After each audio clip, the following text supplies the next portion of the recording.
Okay, welcome to this GCSE RS revision video for EduCast. This is the themes unit, and this is the theme of relationships. And in this video, we're covering marriage, divorce, cohabitation, and adultery. So let's get into it.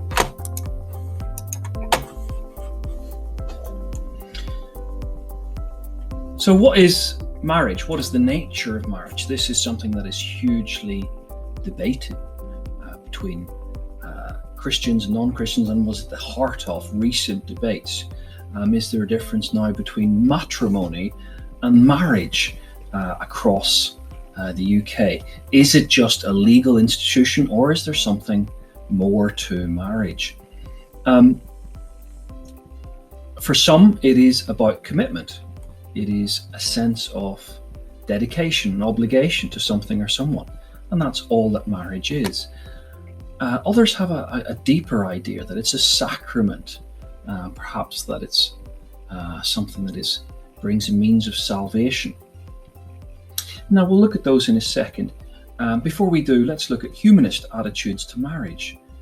So marriage, as it's been defined in Britain increasingly, is a humanist definition of marriage. Marriage is merely the commitment of two people, a legal commitment together.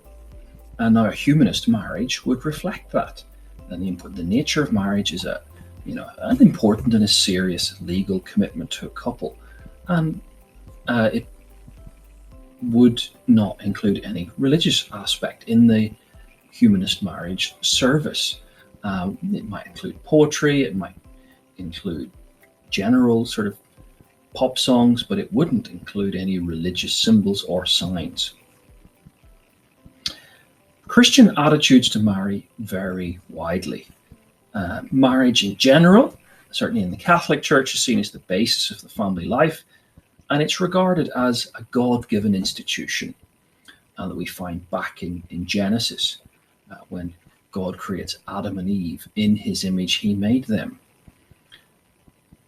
And it's seen as the best basis for creating an environment which is appropriate to bring children into, in which they should be born.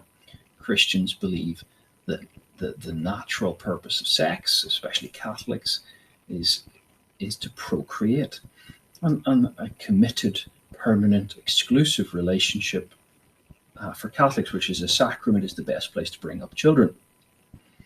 So marriage for Christians, for all Christians, is a lifetime commitment, not a temporary commitment with a sunset clause. It's a permanent, and it's an exclusive commitment. That's the nature of marriage. It's for some a sacrament. For other Christians who talk about the sanctity of marriage, it's a serious and solemn vow, which should not be broken unless there are very, very serious reasons. For Catholics, it's slightly different. The sacrament of marriage suggests that it's impossible to break. Marriage is an indissoluble union, the Catechism of the Catholic Church says. Now, the wedding ceremony is an important part of Christian life, and for Catholics, it's one of the sacraments. It's the ceremony that receives one of the sacraments. It's certainly a rite of passage in many religious traditions. It's a celebration that recognizes the importance of marriage, that includes a whole range of rituals and symbolism that's connected with variously beliefs about procreation, partnership, the unity of the couple, and so on. The purpose of marriage, some people use the anachronism purpose, that it's for procreation, it's for union, it's a relationship, it's a partnership, there's only one, it's a sacrament, or perhaps it's got sanctity, and it's exclusive. That's a nice way of remembering the idea of the nature of marriage. So for Christians, marriage is a gift from God, and if you're a Catholic Christian, it's even more. It's a sacrament, a means of an outward sign, an inward blessing, a means of God's salvation. Marriage is, in the marriage ceremony, said to be ordained by God, not an accidental institution. It's one that God himself has set up. In Jesus' language, he says, quoting Genesis, "For this reason, a man shall leave his mother and father will be united with his wife, and they shall be one flesh. So it's ordained by God. It's a God-ordained institution, that meaning it's set aside for a particular job or role. Married couples believe their role is now to live in partnership with God. The vows exchanged between a bride and a groom in a Christian wedding reflect this partnership, these vows that have encourage and give reassurance and give guidance on how to live in the marriage. In the Gospels, Jesus teaches about the importance of marriage. This refers back to the idea that in Genesis that a part of God's creation, God made man and woman. Jesus uses powerful language to express the meaning and that marriage is the complete joining together of two people in a very special way. It's implied that the relationship becomes the most important human relationship for the couple who are married.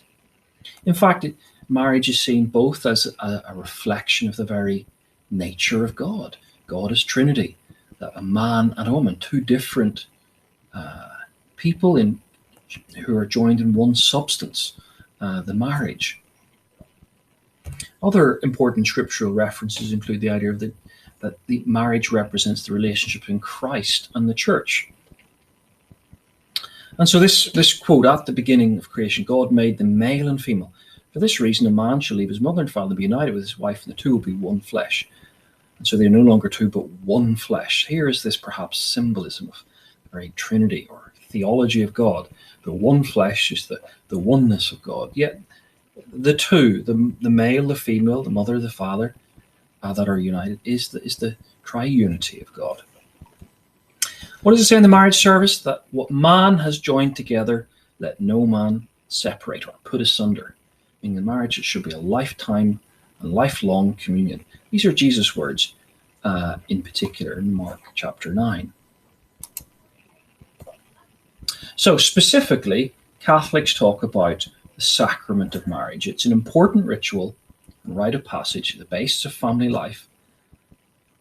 And marriage is a sacrament, the best basis for creating an environment which children should be born, a way of receiving the Holy Spirit as an outward sign and inward blessing. And so a nuptial mass is often said, is said at a Catholic wedding. For the Church of England, for the Anglicans, they talk about more the sanctity of marriage. Marriage is a gift given by God to humanity. It's an ordinance set up by God where the vows are a solemn and binding for life, ordained by God, as stated in the Christian marriage service, meaning set aside for a particular role or job. In this case, married couples believe their role is now to live in partnership with God. The vows exchanged between the bride and the groom in a Christian wedding service reflect this, the proper framework within which children should be raised. Now, for many more liberal Christians, while they would still use the words of the traditional marriage services, increasingly it's just thought of as an expression of love. In the Gospels, Jesus teaches about the importance of marriage. He refers back to the idea in Genesis that as part of God's creation, God made them man and woman. So Jesus is using powerful language to express the meaning that marriage is the complete joining of two people in a very special way, implying the relationship becomes the most important relationship for the couple who are married. Or in another way, it's an expression of love, one for another, a kind of expression of feeling. Now, whatever your view is in marriage, these are the range of views that Christians have, and they're reflected in the Bible. 1 Corinthians 7, 3-5 says, the husband must give the wife what is due to her, and the wife equally must give her husband his due. The wife cannot claim her body as her own, it is her husband's. Equally, the husband cannot claim his body as his own, it is his wife's. Here we have this idea of you give 100% and you get 100% back. And the idea of they are no longer two, but one flesh. The one flesh idea, the union of man and wife in holy matrimony. So moving on to the ceremony itself, the Christian wedding ceremony. Christians believe that marriage is a gift from God. Traditionally, Christian marriage ceremonies have taken place, therefore, in a chapel or a church to reflect this belief. Typical wedding ceremony in the Church of England is performed by a vicar and would include the vicar welcoming everybody, giving a short sermon on the nature of marriage, the purpose of marriage, So saying some of the things we've just said, exchanging vows which reflect the main Christian beliefs about marriage. What's most important, and you should really try and learn some of these, is the vows to have and to hold for this day forward, for better, for worse, for rich or for poor, in sickness and health, to love and to cherish, till death us do part, according to God's holy law. Unto this I make my solemn vow. And the declarations, when they exchange rings, permanent symbols of the commitment you're making, the exclusive commitment to another person, a single other person. All that I am, I give you, and all that I have, I share with you, within the love of God, Father, Son, and Holy Spirit. So at this point, the vicar or the minister could declare the couple married, and they would do this by saying the words, "What man has joined together, let no man put asunder." So for Christians of the main traditions, there are prayers and there are Bible readings that you would find. 1 Corinthians 13, which is the chapter about love, is an often a Bible reading that is given, and prayers for the couple would be said. The priest would also give a sermon, perhaps reflecting on the nature of marriage and perhaps more. There would be hymns that might have been chosen by the couple, but there are certain songs that seem to crop up a lot. Love divine, oh love's excelling, hymns with themes of love and romance and that sort of thing typically come a lot. One of the important parts is, in Britain, marriage is a legal thing. And churches have the ability to do what is called signing the register. It's very important, but it's a legal thing in the UK, where it is witnessed by a registrar and witnesses, and it makes the marriage a legal ceremony. In the Anglican Church, the couple always marry in front of the altar. Now, in other traditions and outside of religious traditions, there are a lot of other things that happen. In our pluralist, multi-faith society, the capacity for interfaith marriages happens a lot. Where there are people of different faiths married, it's an issue that religion must respond to. And there are several issues that are raised by interfaith marriage. For example, in the Orthodox tradition, marriage can only take place if the Christians have been baptized. In the Roman Catholic tradition, the partner who is not a Catholic must agree that any children born of the marriage are allowed to follow the Catholic faith. Where there's an issue about the couple marrying in a place of worship, a civil ceremony can happen with a religious blessing later on. There are issues that would be faced by the couple following the marriage. What dietary rules would they follow in the home? If a Jew marries a Catholic, would they follow the kosher rules? There are different expectations in different religions about the gender roles. Religious communities might refuse to accept interfaith marriages. Different beliefs about moral issues. The use of contraception might not be an issue for Church of England Christians, but might be an issue for Catholics. Children might be told different things about death and the afterlife, depending on the different beliefs. Parents might be torn between the religions that children are raised in. Families might want to celebrate different religious festivals. So, cohabitation. Many people are trying cohabitation. What is cohabitation? Well, rather than getting married, or sometimes before you get married, some couples choose to live together rather than marry, while some couples may marry after the period of cohabitation. In 2012, there were something like 6 million people, 5.9 million people cohabiting in the UK, although it's hard sometimes to say. Perhaps this is the fastest growing family type. The statistics on marriage are going up and down at the minute, and quite interestingly so. Cohabitation means to live together. Now, typically it's thought of in a sexual relationship, although that's a difficult thing. It's certainly living together, and it's without being married or in a civil partnership. What do Christians think about cohabitation? Well, there's a range of views. While for many Christians it's become increasingly more acceptable, and there are more liberal Christians are tolerant of cohabitation, Some in the Church of England would accept cohabitation as part of a committed relationship, as a step towards marriage. They would still believe that marriage is the ideal, what should be aimed for. Other Christians, such as in the Roman Catholic Church, would disagree with cohabitation. They believe it devalues the special and sacred nature of sex, devalues the fact that it's a sacrament that should only take place within marriage. Purpose of, and it's linked with the idea of the 5 precepts. The purpose of sex is to procreate. And so if you're cohabiting, are you intentionally procreating? And the natural law links with the divine law. What does the Bible say? Well, the Bible talks about marriage being the appropriate place to raise and bring up children. So for the Catholic Church, it doesn't accept cohabitation and expects a couple not to have sex before marriage. Some conservative Christians, perhaps in the Baptist Church, some Baptist churches, may refuse to marry a couple who are cohabitating at that moment, and would ask them not to cohabit. So what do the churches say in cohabitation? The Catholic Church would be totally against this, because they believe that people should be celibate, not having sex, until their wedding night, or abstinent is another word. They would class this as fornication. Cohabitation is fornication, because marriage is seen as a sacrament, and the act of marriage is not completely fulfilled until the couple have sex.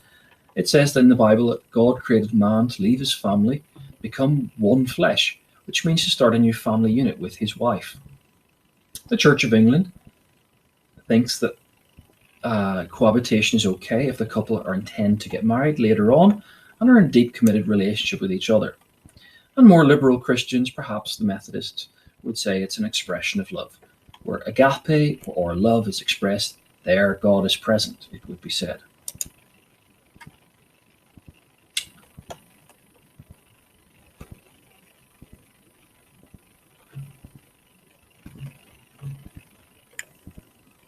So we're going to go on to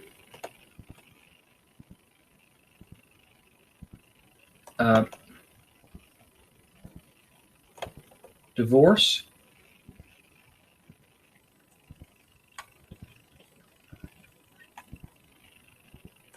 So we're going to adultery. So adultery is the idea of extramarital sex. The idea of having sex with somebody you are not married to, and if you're in a married relationship. And it has been frowned upon, but increasingly we have more liberal attitudes to this. But cheating on your husband or wife, most people typically disapprove of.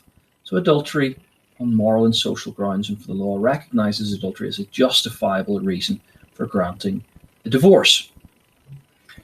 Christian attitudes to adultery is that it is a sin. It should not happen. The 10 Commandments forbid it. Do not commit adultery, it says. Christianity teaches adultery is wrong for many reasons. Marriage is sexually exclusive and should not be shared with anyone. The 10 Commandments, as we said, forbids adultery. You shall not commit adultery. Marriage for Catholics especially is seen as a sacrament, a gift from God, and adultery goes against this. So committing adultery destroys the special relationship between a husband and a wife. Committing adultery can harm a family unit and cause a partner to feel cheated and betrayed.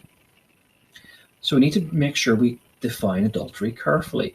It is voluntary sexual intercourse between a married person and a person who's not their spouse. When people argue or are in conflict, however, it's essential and is known, what is needed is reconciliation. Religious communities can help those who are having relationship problems to reconcile. The religious leader might offer counseling or guidance to the couple or the wider community, and might offer support and prayers. However, sometimes the couple cannot reconcile, in which case they might want to end the relationship. This could involve divorce, the legal ending of the marriage, separation, deciding to live separately, or annulment, which is a kind of way of saying the marriage never really happened in the Catholic Church. Eventually, a person who has been married and divorced might want to marry someone else. This is known as remarriage. Marriages fail for any number of reasons: lack of commitment, lack of communication, lack of appreciation, unemployment, drug, alcohol problems, financial problems, affairs, adultery, sexual problems, religious differences, unacceptable behavior, interference from in-laws, too little time together, pregnancy, children, separation, false hopes, work or career, different interests, personality difficulties, and many more things.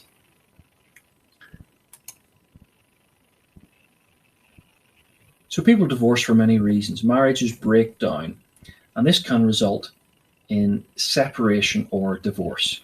The Roman Catholic Church does not choose to remain separated rather than to divorce. However, divorce is necessary if someone wants to marry someone else. Otherwise, it's known as bigamy, and it's illegal. Bigamy is entering into a marriage with someone while still being legally married to another person. Couples can apply for a divorce via the court system.